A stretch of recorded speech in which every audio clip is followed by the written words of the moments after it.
to the cloud. All right, welcome everybody, and thank you so much for being here for the Friends of the Cabildo lecture series.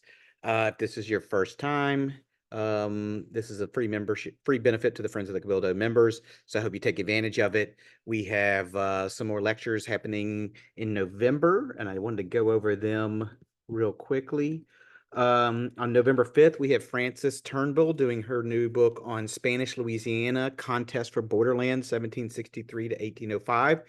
And then on November 12th, which was supposed to lead into our Beatles 60th anniversary City Park concert, but the concert's now sold out. But we're still going to do the lecture. So if you can't, if you didn't get tickets for that, you can at least come to the lecture. We're also going to post it online so you can watch the concert for free since we've got a sold out show.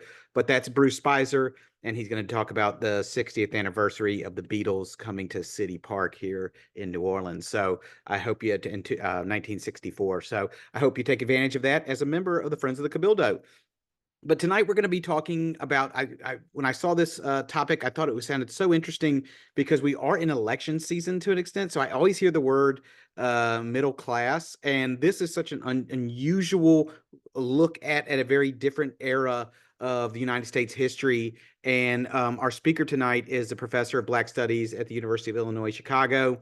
And his book is entitled White Man's Work, Race and Middle Class Mobility into the Progressive Era. So I'm excited to hear what the work he's been doing. So I want to welcome Joseph Jewell.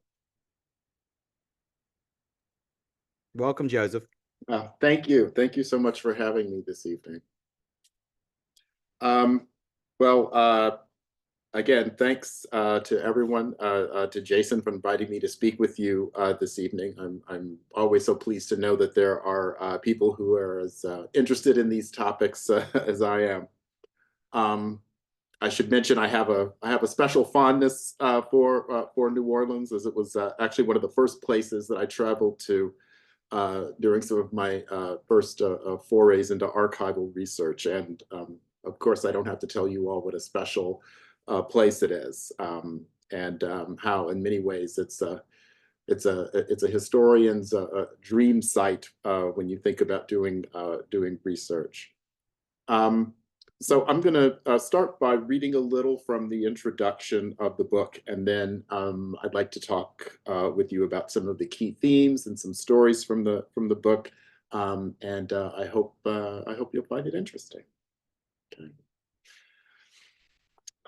All right.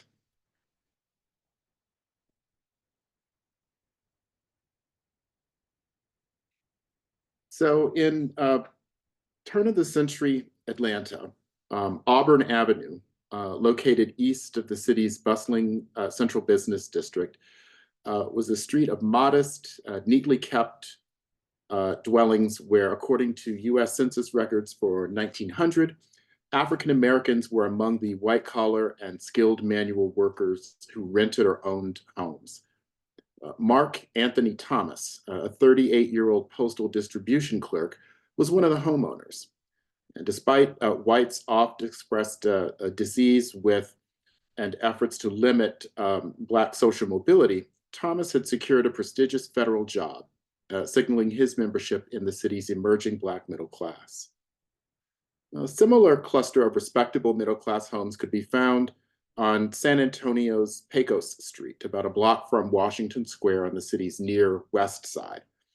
Among the neighborhood's white-collar and skilled blue-collar residents, which included both Anglos and Tejanos, was Juan T. Cardenas, the assistant marshal of the city's police force. Now, although many of the city's Anglos associated Mexican residents with violence and crime, the 55-year-old Cardenas had put in almost 20 years as a police officer, and he served on the force alongside a number of other Tejano men before eventually becoming San Antonio's second highest ranking lawman. On Prospect Place, located near the outer edges of San Francisco's Chinatown district, a handful of immigrant and American-born Chinese lived close to where white homeowners on Powell Street had protested Chinese encroachment into their neighborhood. Here, a cluster of small business owners, white-collar workers, and professionals lived among a much larger population of wage workers and their families.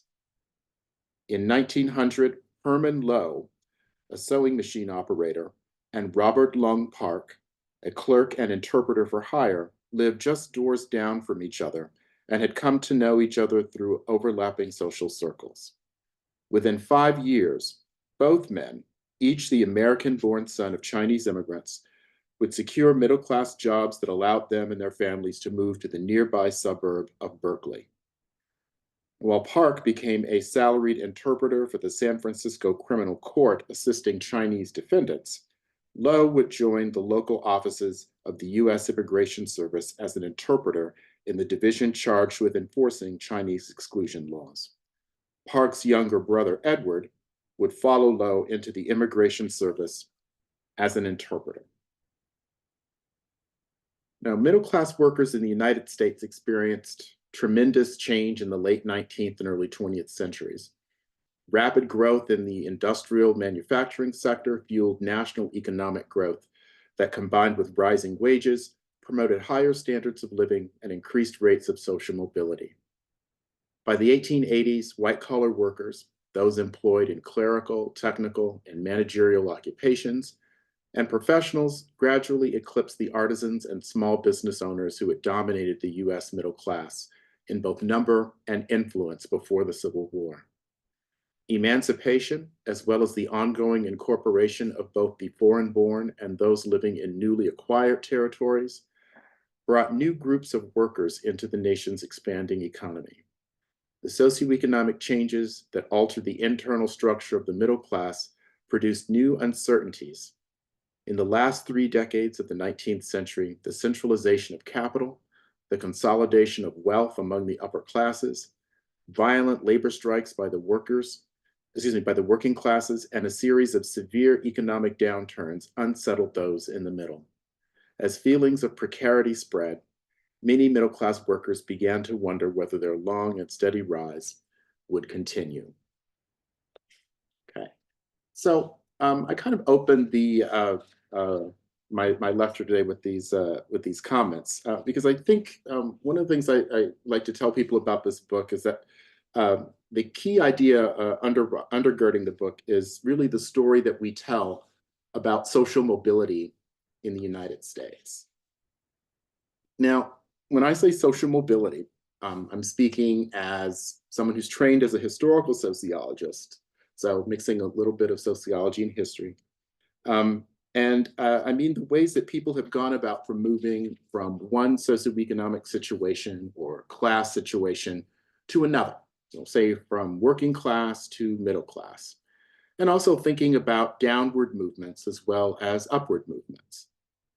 And social mobility is critical to our national identity and long has been, right? You think of the United States as the land of new beginnings, the land of opportunity, the land of self-invention, and the general American story of social mobility goes roughly as follows, right? We develop our talents and resources to advance. We adhere to a work ethic and practice virtue. We improve our social position and or that of our family. And ideally, that improvement in status is reproduced into the next generation through the successes of children and grandchildren, right? And now I'm willing to bet that just about every person joining us tonight has some family story that speaks to this belief in mobility, whether you express a complete and total agreement with it or disagree with it in some way, right? But everyone's got this, has a mobility story, right? And that means asking questions like, how did you and your family get to where you are now? What kinds of obstacles, either personal or external, did you or your family face on this path? What advantages or resources did your family have or develop over time? Right. The point being that this is something that is, again, sort of deeply ingrained in our culture. And these are some pictures of my own family's mobility story. So the kid in the plaid jacket is yours truly with my parents. And about, I think that's in 1973. And of course, the top picture is a picture of my great-great-grandparents. So we all have these mobility stories, right? And I have a personal connection to this topic aside just from wanting to share pictures of family. But as a kind of bookish kid who grew up in a racially diverse middle class Southern California suburb in the 70s and 80s, I would often hear adults from many of our family friends from different racial and ethnic backgrounds kind of allude to their own mobility stories. Occasionally, I'd hear them talk about how their lives had changed as a result of social mobility, what kinds of new barriers they encountered, what old ones were still in place. Sometimes they'd even speculate about what they thought their children would encounter as they would work to maintain the social position that they grew up with. What's it going to take for them to stay in this class or do better? Right? And all of the stories that I heard about people's experiences with class mobility have always made me curious about it and what it takes to be considered part of, say, the middle class in one historical period and stay there, how that's changed over time, and again, also what kinds of things have stayed the same. So as a historical sociologist who studies race and ethnicity, I was very much drawn to what we call the Gilded Age and the Progressive Era, roughly about from the 1870s to the 1910s, because of really its long reach into the present. We'll talk a little bit more about this, but then as now we saw increasingly stark economic contrasts created by a rapidly changing economy and the emergence of new understandings of what it meant to be in a particular class. There was intense debate about a vision for the nation's political future and who should be allowed to have a voice in determining it. And of course, there were a number of cultural changes afoot, stemming from new flows of foreign immigration, as well as internal migrations, Reconstruction and its aftermath, the emergence of the new woman, the development of new technologies like steam power, electricity, telegraphy, and the like, right? So the US class system undergoes quite a bit of change in this era, right? And just to sort of jump back for a second, as we think about these mobility stories, right? We might sort of ask ourselves, what if your pursuit or your family's pursuit of mobility was actually seen as a problem, right? And this was something that really kind of grabbed my interest as I'm looking at this period of the Gilded Age and the Progressive Era, and I'm seeing these new extremes in wealth, these new urban centers, the emergence of the robber baron rich and the working poor who are residing in tenements. But we also see historians tell us that what we would come to understand really as the modern middle classes of white collar, educated homeowners, their sort of antecedents are here as in this period as well. And so here again, we're thinking about the expansion of the white collar employment, the sort of shakeup of oh, sorry, I need to go ahead and skip ahead to another slide. This is what happens when you start to you get sort of caught up in your own book here. Right.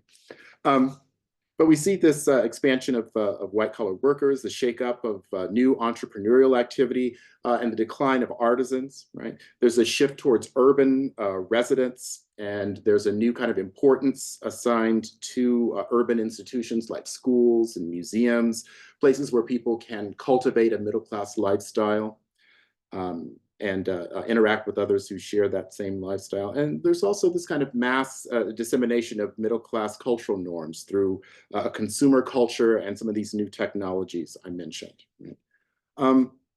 But again, one of the things that really grabbed my interest here was there seemed to be an awareness as I'm studying this period and I'm looking through some statements and different things that people are saying, there's an awareness that there are people who are considered to be ethnic or racial outsiders who are either within the ranks of the middle classes or they're making claims to belong to the middle class. And we see that really as, oops, sorry. one of the things that people see as a new form of danger, right? So as you have these new middle classes emerging, people also have new fears about what it would take to stay middle class. What are some of the challenges? So what are the dangers associated with associating with the wrong people? The moral and physical corruption that one might encounter, one's children might encounter, right? And again, the idea that social mobility among people who are defined as outsiders is also something that's identified as dangerous.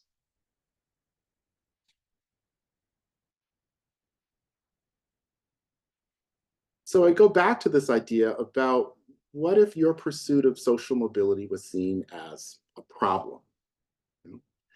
And there's some interesting scholarship on this by, again, sociologists who have talked about this idea of familiar themes of what they call middle-class racism. The idea that when you talk to people in the middle and they seem to be fearful about the future, the flip side of that mobility story is often are often things that are associated with these familiar themes. So the idea of unfairness, that outsiders are somehow getting ahead unfairly, right? They're jumping the queue or jumping the line, as it were. There's fears of swamping, the idea that there are increasing populations of outsiders who are changing the character of institutions.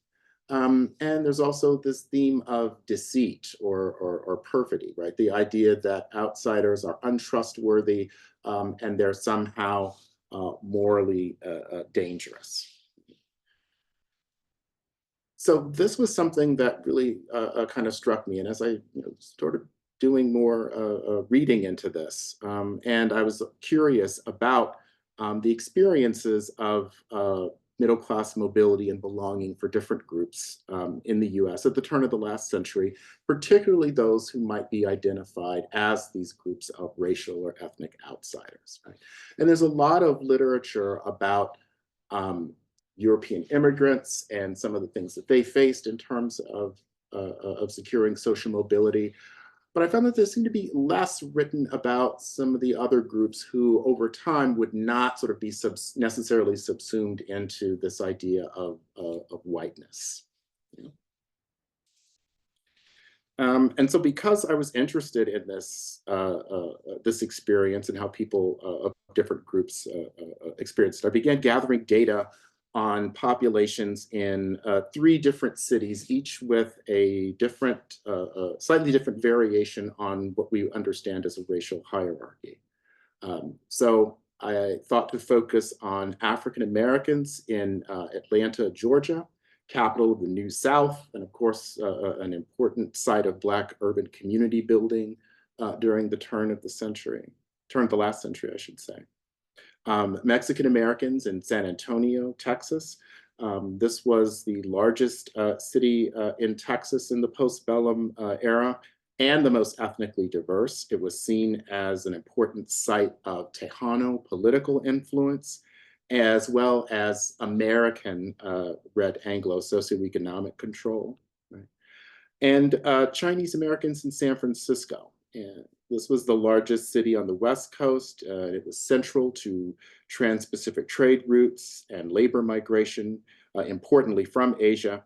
And there's an emerging Chinese American community in San Francisco, of course, housed in this segregated area of Chinatown. And Chinese immigrant labor was critical to the city's growth and operation, but of course, many of us know that San Francisco was also the center of anti-Asian labor organizing among both immigrant and native-born whites.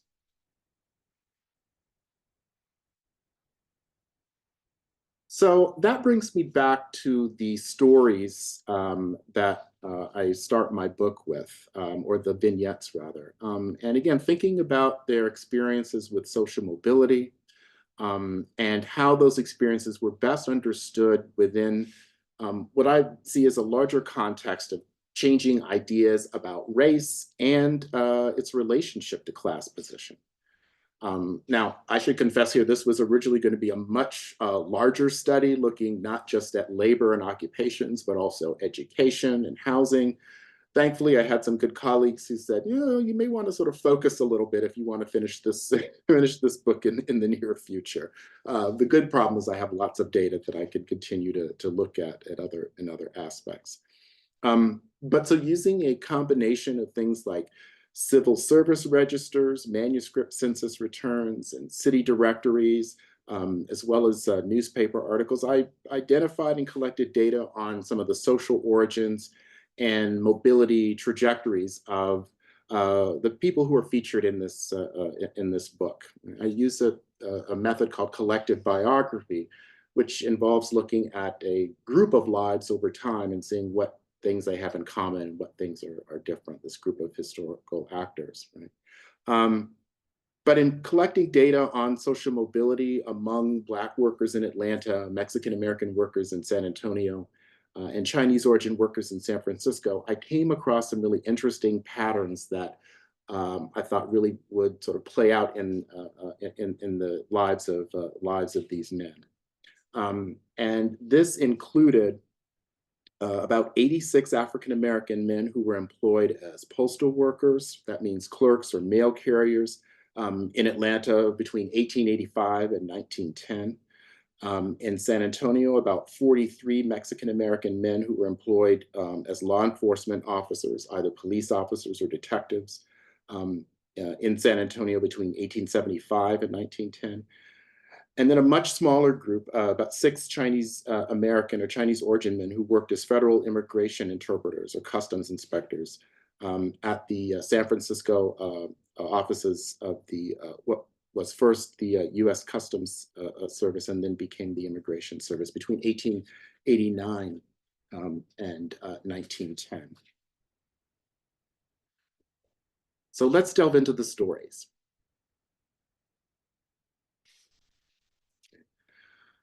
And we'll start with Atlanta. So Atlanta, as many of you know, Atlanta has this storied Black middle class that emerges after the Civil War, supported by HBCUs and some initial kind of opportunities for entrepreneurship.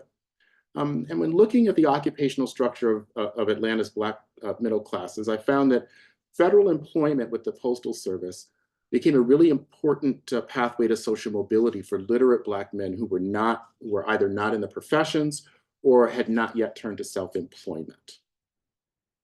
And the appointment of an African-American man, Charles Penny, who was a college educated, went to one of the local HBCUs in Atlanta, Atlanta University, was appointed to a position as a postal clerk. And this really sort of set off a chain of events over a few days in August that became particularly interesting.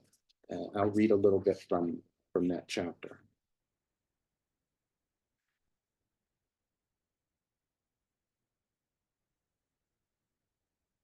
In July of 1889, Republican President Benjamin Harrison appointed John R. Lewis, a white Union Army veteran and part of Atlanta's community of Northern Born, to the position of postmaster for Atlanta. A month later, Lewis's decision to employ Charles C. Penny, a 23-year-old African-American man, as a clerk in the post office's registry department, prompted the immediate resignations of the office's 2 white clerks, a 50-year-old Confederate Army veteran named Nathan Lyon and his 21-year-old daughter, Mary. As news of the incident became public, 2 prominent white businessmen withdrew their names from Lewis's $100,000 civil service bond, and white Atlantans held a bonfire protest in front of the post office where they burned effigies. In the pages of local newspapers, journalists and everyday citizens called Penny's appointment an insult, claiming that it represented the new perils that urban white middle-class workers faced from upwardly mobile Blacks. Press reports made use of Black rapist narratives, popular folk stories about Black men sexually assaulting white women, to describe the dangers posed to Mary Lyon, refitting them for the workplace as a danger that required new ways of thinking about the defense of white women's racial honor.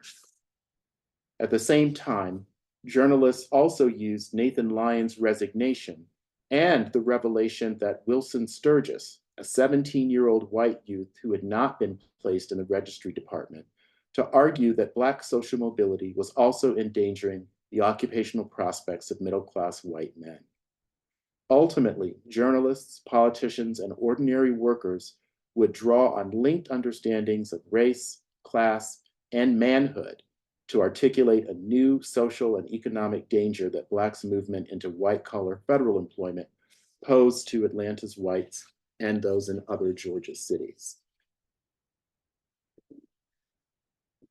So in the case of what in the book I call the Penny Lyon affair, this all happens relatively quickly. Oops, sorry. So in 1889, there's the appointment of the first Black clerk, Charles Penny. And during the course of the Penny Lyon affair, which involves, again, protests and threats, Penny remains employed as the furor kind of dies down over the course of a few days.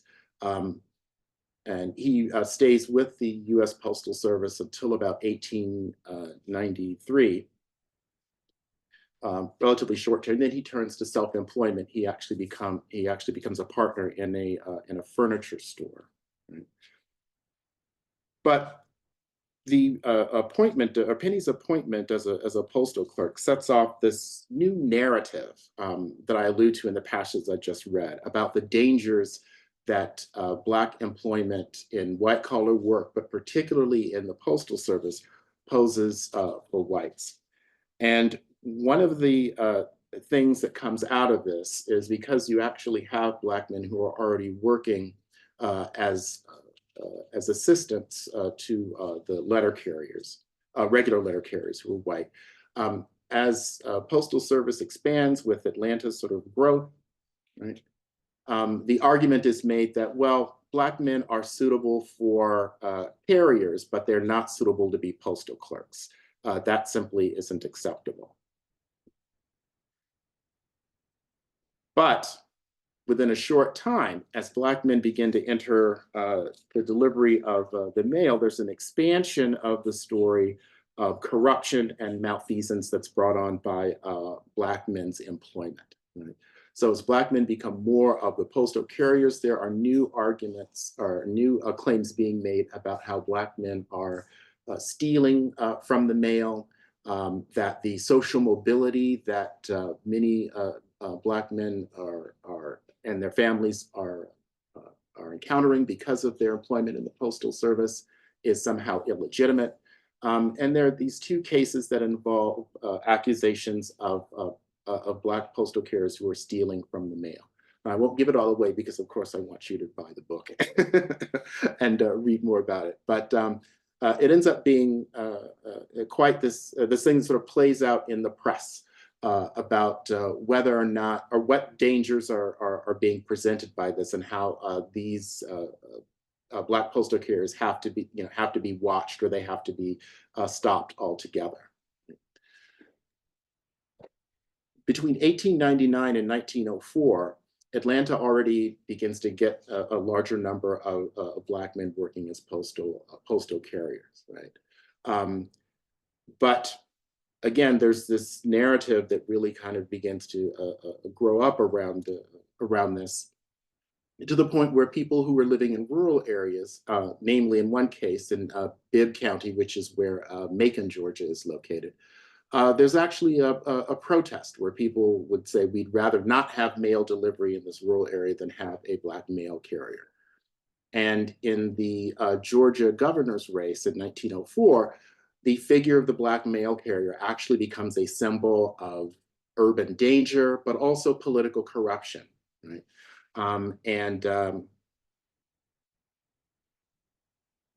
This is something that appears in the Atlanta Constitution, November 6th of 1904, right? And you can see very here, it says means Negro mail. The success of the Republican candidates and any Republican nominee for Congress means that the people will be given Negro mail carriers in the rural districts. And it goes on to say, it raises this point about the fears or about sexual danger, right? Do the people of our state, particularly those living in sparsely settled districts, want Negroes carrying mail to their homes when they're away at business or at work in the field?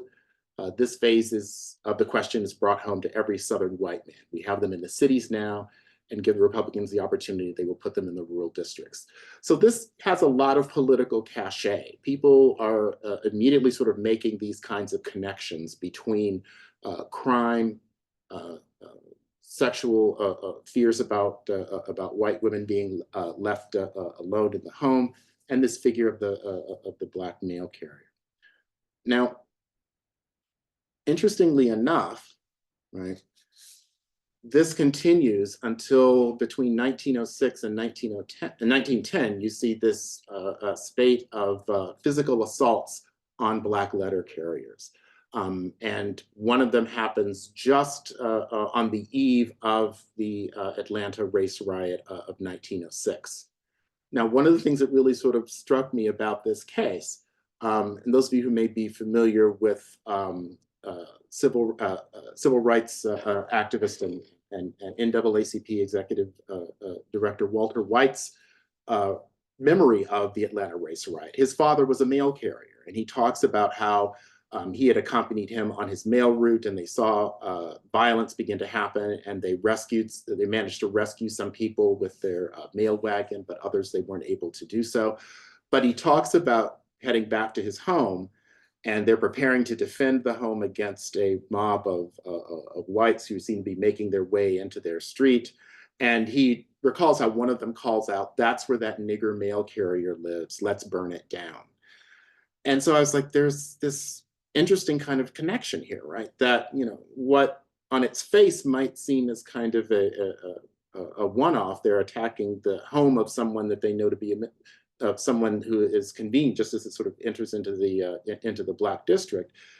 This is actually part of this longer trajectory of assaults or attacks against Black mail letter carriers, Black postal workers, as again sort of being emblematic of this particular kind of danger. Right?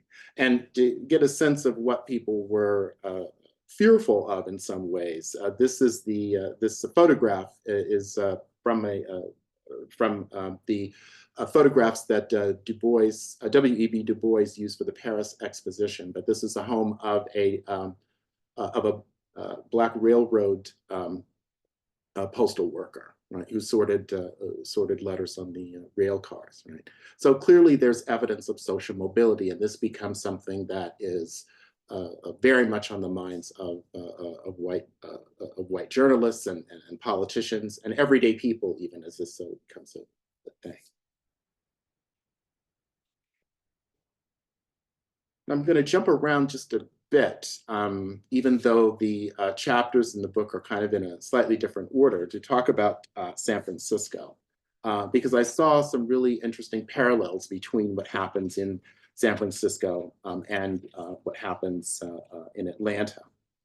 So here, as I mentioned, I found a much smaller but notably visible population of white-collar workers of Chinese descent. And these were part of what historian Mei Nai refers to as the Chinese American interpreter class, who served as cultural brokers between the white and Chinese worlds. So I found a group of men who were employed in the US Customs Service and in local courts as language interpreters.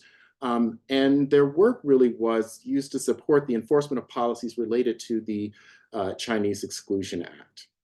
So as the Exclusion Act is passed and begins to be enforced, they realize that they don't have enough people to act as interpreters to find out who is eligible to come in under the around the exclusion laws and who isn't. And so they actually end up turning to members of this interpreter class for basically per diem work as interpreters. But there's a slow movement into the ranks of actually sort of paid or salaried federal employees here. And the question of who gets employed in what is initially called the Chinese Bureau of the US Customs Service really becomes significant for understanding how race links up with class in a city like San Francisco. And I'll read just a short piece from that chapter. During the spring and summer of 1896, a high-profile bribery and corruption scandal at the U.S. Customs Service's Chinese Bureau in San Francisco dominated local news coverage. The scandal involved Richard S. or Dick Williams, a 32-year-old Chinese American who was employed as a language interpreter and customs enforcement inspector. The state's attorney, William F. Fitzgerald, had charged Williams with 4 counts of extortion related to enforcement of the Chinese Exclusion Act. During the month-long trial, Special State Prosecutor Barclay Henley unsuccessfully attempted to enter Williams' bank statements into evidence, arguing that the large sums deposited in the account far exceeded that of a civil servant. The clear proof in Henley's telling that Williams had accepted bribes. The press supported Henley's claims, reporting that Williams, who claimed to have been a successful businessman before coming into a large family inheritance, lived an extravagant lifestyle. His circle of wealthy friends included the son of Immigration Commissioner John H. Wise, his superior at the Bureau. The prosecution and the press also emphasized Williams's Chinese ancestry, portraying him as a racial imposter whose racial boundary crossing threatened the city's racial order. Within 2 months of Williams's conviction, U.S. Secretary of the Treasury John G. Carlisle, under whose office immigration and customs duties fell, banned the agency from employing anyone known to have Chinese ancestry as an interpreter or a customs inspector. So here we have sort of a slightly similar case, right? So between, as you see sort of the emergence of these first customs inspectors and claims of corruption being laid chiefly at the fact that they are of Chinese ancestry. And the Williams case is particularly interesting because initially it's not clear to anyone whether he is actually Chinese or whether he's actually white. Or as defined by by racial categories in that time. Now, Williams was of mixed racial ancestry. His mother was an Irish immigrant and his father was Chinese, but he had managed to kind of straddle racial boundaries in San Francisco, sometimes portraying himself as a white man, other times as someone who was familiar with Chinese culture and language. And these initial sort of cases around corruption, he's, as it mentioned in the anecdote, he's ultimately convicted of this crime for taking bribery. And to be fair, everyone at the Chinese Bureau in this period, almost everyone was on the take because this was one of the ironies of the Exclusion Act. On the one hand, people wanted to cease Chinese immigration for fear of what it was doing to labor competition for white working men. But at the same time, everyone sort of also realized that they needed the labor in order to make the city work. So people who worked in the Bureau were really kind of in this odd position where they could get rich if they took bribes, but they would also, of course, be breaking the law. So Williams was one person who happened to be caught during this investigation. But the blame is primarily laid on the fact that he has Chinese ancestry, which had initially sort of been kept hidden. And his wife and daughter are present at his trial. And there are a number of newspaper sketches that try to sort of exaggerate what they perceive to be his Chinese features. And ultimately, this ban sort of remains in effect nominally for a while. And as the century progresses, there's this increased visibility of the Chinese interpreter class, mainly because, as mentioned, who else is going to do the interpreting, right? But over time, as there are other scandals that emerge, and some of them are linked with folks who have Chinese ancestry, the U.S. Immigration Bureau later on does what is called sort of a purge, and basically says that it's going to eliminate corruption by forcing all of the Chinese American interpreters who are working for them to take up new positions in new cities where they don't have any family, with the idea that if they are in a place that they're familiar with, they'll be able to continue accepting bribes or engage in backroom business deals because of their ties to the Immigration Bureau. And so this ends up being a way to sort of target Chinese interpreters and push them out. And here you see a snippet from the article called "No Chinese in the Customs Service" that appeared just after Williams was convicted. Now, of course, this story has, as many of these stories do, this story has legs and continues well into the 20th century. And it was used for quite a while as a way to discredit the work of the Bureau and to really kind of prevent any kind of permanent civil service employment from Chinese Americans who are working as interpreters. So again, this narrative of corruption and malfeasance that's linked with Chinese American men lingers over the Bureau. And as I describe in other parts of that chapter, really sort of becomes the dominant way of dealing with Chinese American employees in the Immigration Service.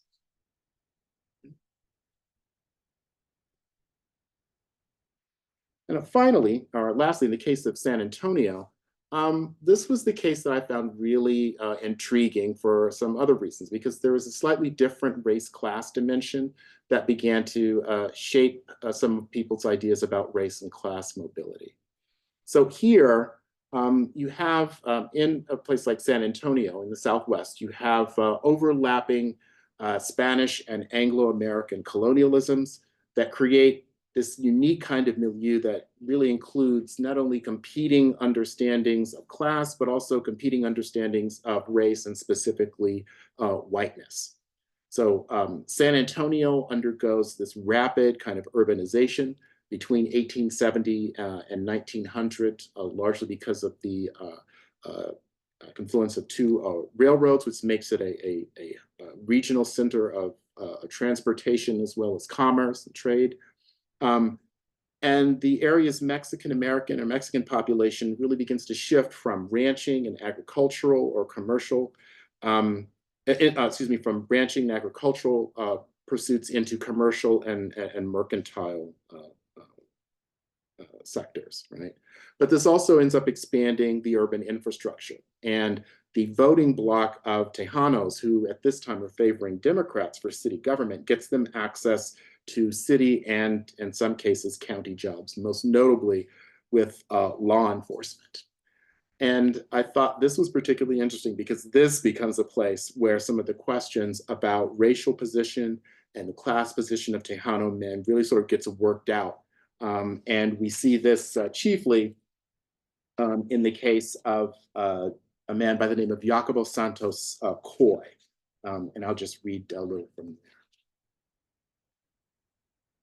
In the spring of 1884, the press, public officials, and Texans of diverse backgrounds had lauded a Tejano policeman, Officer Jacobo or Jake Santos Coy of San Antonio's police force, for his bravery during a bloody shootout at San Antonio's Vaudeville Theater in which two well-known gunmen died.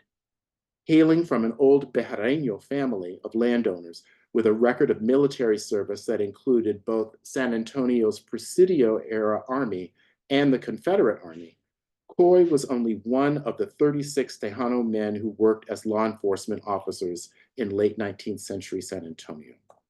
Coy had received a gunshot wound to the leg while struggling with the gunman, but both the city police captain and the owner of the Vaudeville Theater praised Coy's quick thinking and his willingness to risk his own life, crediting his actions with preventing additional fatalities. None of the articles published about Coy, however, identified him as being of Mexican origin.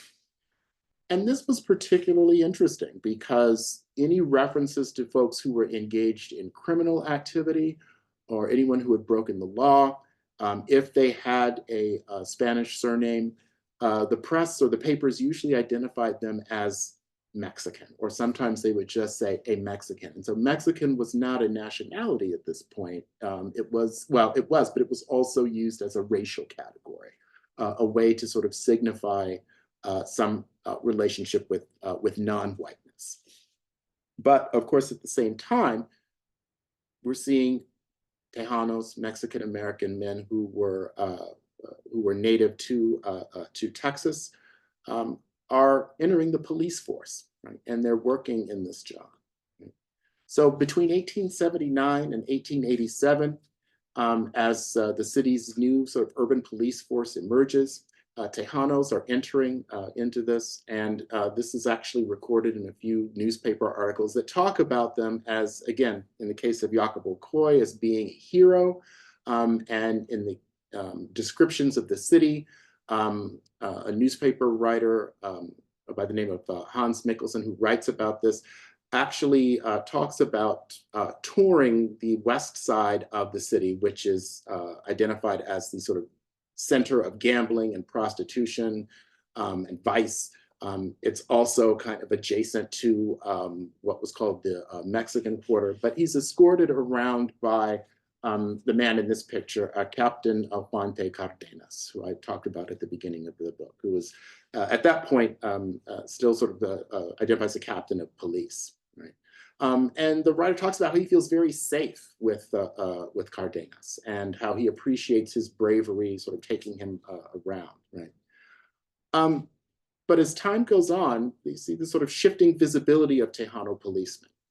Initially, they are still seen as crime fighters, and there's efforts made to actively distinguish them from what they call sort of a Mexican population that's equated with criminality and vice. And this even involves the shooting of a man by the name of Juan Salas, who was a Mexican laborer. And the police officers of Mexican descent, Cardenas and Coy and some others, are involved in the apprehension of the person who shot him, who was a prominent San Antonian who said that he was afraid that the man was coming after him.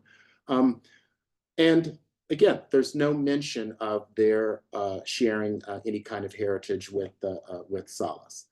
And in 1894, the next year, there's an editorial or a piece published in a national magazine that's called Our Mexican Citizens, and talks about how people of Mexican origin in Texas are not quite ready for citizenship. They display all of these kinds of backwards traits. It's written by a white Texan who was born in Alabama, and his family moved to Texas.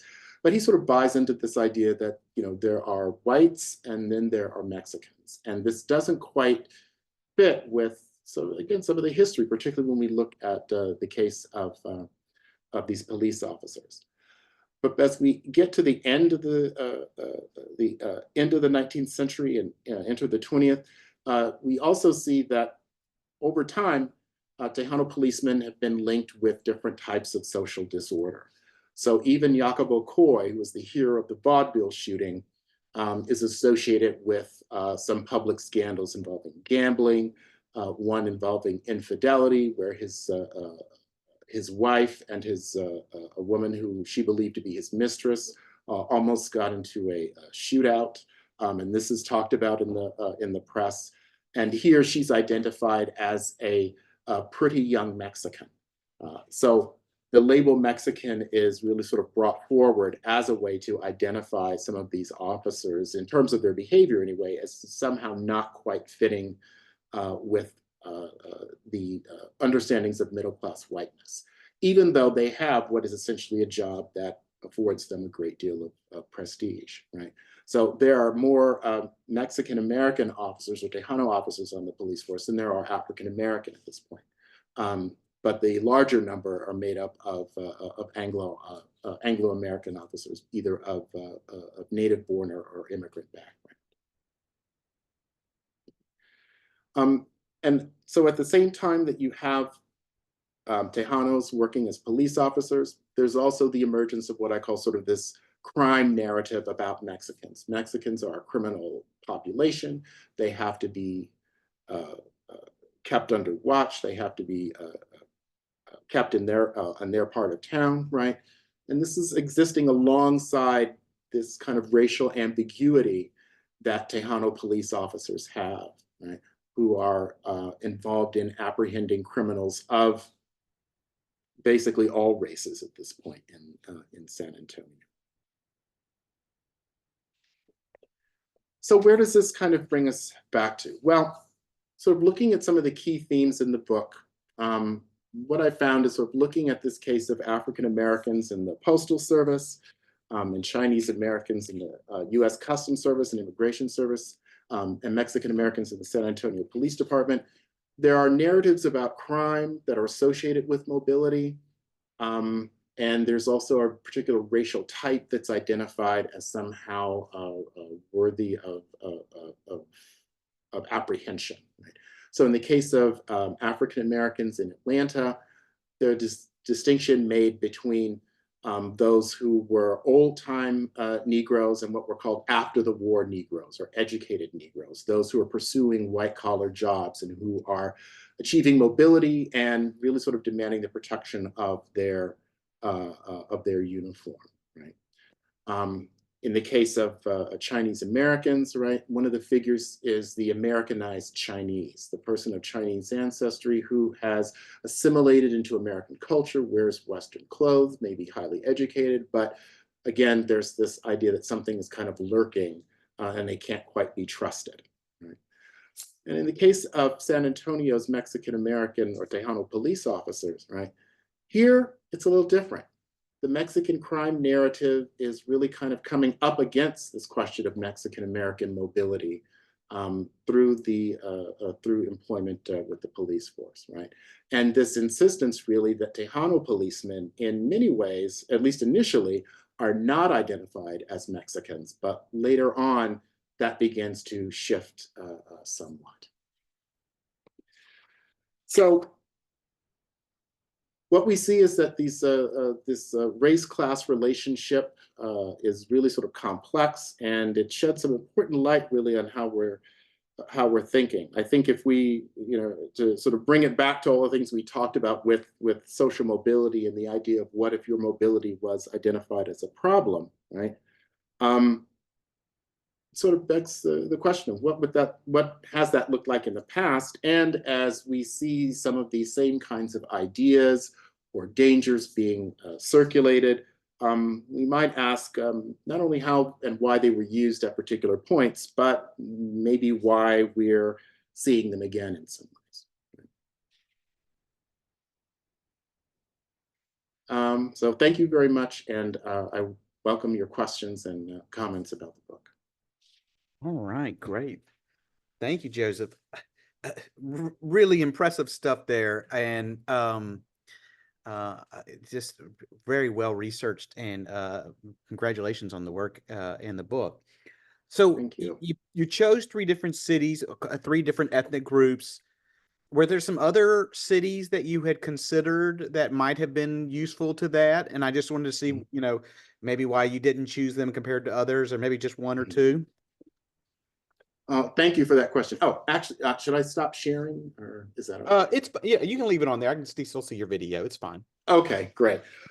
So yes, I was considering some other cities. I thought to include on the West Coast. I thought to include Los Angeles because initially, I thought I wanted to look at what similarities and differences might be between some of the Asian immigrant populations. So there was a much larger Chinese immigrant population in San Francisco, whereas Los Angeles had a much larger Japanese immigrant population.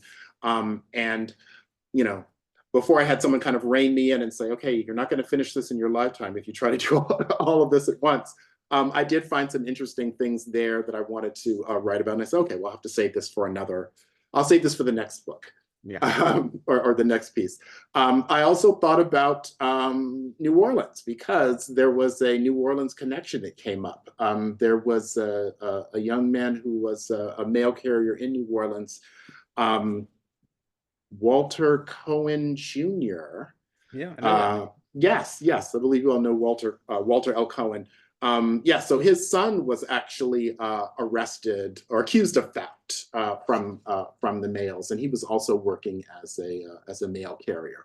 And so I was wondering if, oh gosh, I saw how this really kind of spread through Georgia, and I wondered if it sort of made its way into other states. And again, New Orleans always holds such a fascination for me, and I wanted to do more with it. But I said, okay, that deserves to be its own book, because I also found other stuff in New Orleans about African American teachers and how Yeah. that became, particularly immediately after the Civil War, that was something, a piece of contention. I wrote a short piece about that I wanted to revisit. So yeah, there were some other places I thought about looking at as well. Sure. And when you do this work, I mean, are you also thinking about, okay, well, now I've done the progressive era. Now I can focus on, let's just use an example of New Orleans, the Vietnamese population that came over in the 60s and 70s, who have really risen up through, they still have their own, really very, their own section of New Orleans East, but also then Mm-hmm. restaurants and everything, and they're incorporated in every aspect of life in New Orleans. Do you see yourself kind of transitioning to different eras? Or do you want to kind of stick with this same time period? Oh, that's a tough question. I'm really so enamored of this era. I feel like I'm getting to know it well, and there's so much that has yet to be told. But one of the things I see, as you point out, I see these parallels in the experiences of different groups. So these stories don't go away; they kind of persist into the '60s. They persist into the 1980s. I think we're still seeing them now, even in the current election cycle, some of the things that are being said about different candidates and whatnot. So who knows? I certainly have an interest in coming back to New Orleans to do some work on this, and maybe looking at teaching, see how, what have been some of the changes and continuities with different groups as well. So yeah. And then the last question was, you talked, obviously in Atlanta, it was about a lot about the Postal Service.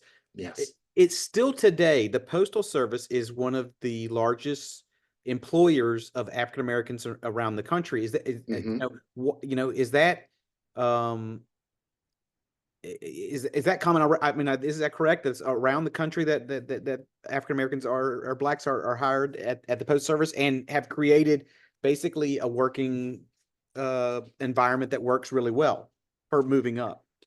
Yes, yes. If I'm not mistaken, I think it's about a third of the postal service is African American. It might be more if I'm not mistaken. But as I was writing this book, I had the good fortune of interacting with a man by the name of Professor Phil Rubio, who actually wrote this great book called "There's Always Work at the Post Office," where he looks at uh, uh, race and labor in the post office, but mainly he's looking in the post World War II era. But yeah, so when we look at, and also kind of Eric Yellen's work on was it Racism in the Nation's Service, where he talks about the civil service generally and how African Americans gained access to it because of the Pendleton Act and also some political patronage. So yeah, I think you still see this idea of like, well, this is, government employment is a safe pathway. But of course, we see how this is shifting. There are changes in the postal service. There are efforts to sort of privatize different elements, and so federal employment doesn't have the same kind of security as certainly as it did in previous generations, and certainly not at this era where people are identifying mail carriers as part of I think there's one of the Atlanta University studies, Du Bois and his researchers were asking children or young kids about their occupational aspirations, and a number of young men said, "Oh, I want to be a mail carrier," because they saw this as a position of prestige and authority and mobility. So yeah, there's definitely still those connections. Well, thank you so much, Joseph. We want to congratulate you on the book. It was an absolutely fantastic lecture and multiple comments just thanking you and great presentation. And we will send out the recording. And then he also was able to get the opportunity from UNC Press to get it at 30% off, which is, from our bookstore, that's even, that's pretty good right there. So take advantage of that. and support your press, your local college presses and your local bookstores. So thank you so much, Joseph. We really do appreciate it. Thank And we will you. see everybody in November for our next couple lectures, including on the Beatles in 1964. So thank you so much, and we appreciate it. Have a good night, Joseph. Thank you. All right.